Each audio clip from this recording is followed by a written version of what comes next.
My brother and I found 2 baby snakes. The black one latched onto his wrist instantly. The little white snake was barely breathing. I felt bad for the white one, so I took it home and nursed it back to health. The black snake turned human in just 1 year. Not only was she gorgeous, she treated my brother like royalty. Meanwhile, I was out hustling to feed myself and little white. I was way past marriage age. But because I was always carrying this useless snake, every woman rejected me. They all said they'd marry me if I ditched the snake. I kicked them all out. I stroked its head, saying, "Even if you never transform, I'll never abandon you.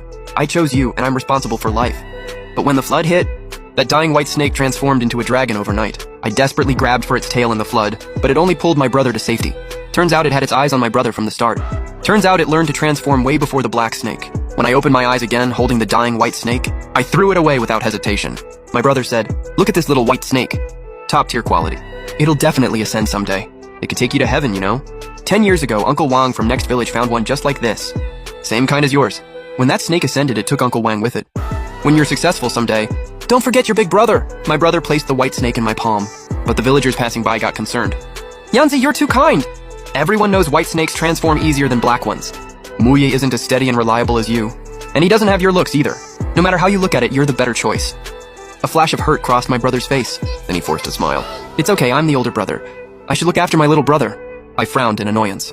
Anyone looking closely could see the white snake was barely alive, but the black snake's eyes were sharp and alert. The villagers might not know, but my brother definitely did. This was the one most likely to ascend. In my past life, I didn't call him out. Because little white was covered in blood, I couldn't bear to abandon it. But now looking at this white snake, baring its fangs at me, I just found it pathetic. I threw little white straight onto a rock. I grabbed my basket and walked away. My brother cried out and frantically scooped up the white snake. "How could you do that?" "It's a life." I said, "Life has its destiny. If it's meant to die here today, that's its fate." "Muye, you're too cold-hearted." "Are you really just gonna watch it die? Right in front of you?" The villagers started pointing fingers at me. "He's heartless, that one. Our Yanzi is the one with a good heart. Now look at this brother. Throw him in a crowd and you'd lose him forever. His heart's just as ugly." I laughed. "Since you're so kind, brother, why don't you take both snakes?" My brother froze. He avoided eye contact. This kind of premium quality. How could I keep it all to myself? "It's fine, take them both. I'm not riding your coattails." My brother was speechless. Little White's badly hurt. Healing it would cost a fortune. The villager shot me disgusted looks. "Your brother has no luck. Looks like this treasure was meant for you." "Yanzi, stop thinking about that ungrateful brat. Don't give it to him."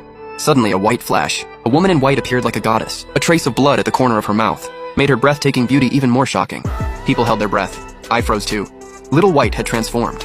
I clenched my fists. I thought it learned to transform after I saved it. But it knew how from the very beginning. All these years, it just watched as I got mocked for carrying around a useless snake. It never did a thing. But now, in its weakest state, it could force itself to transform for my brother. Injuries don't matter. I'll take care of it. If it can transform, ascension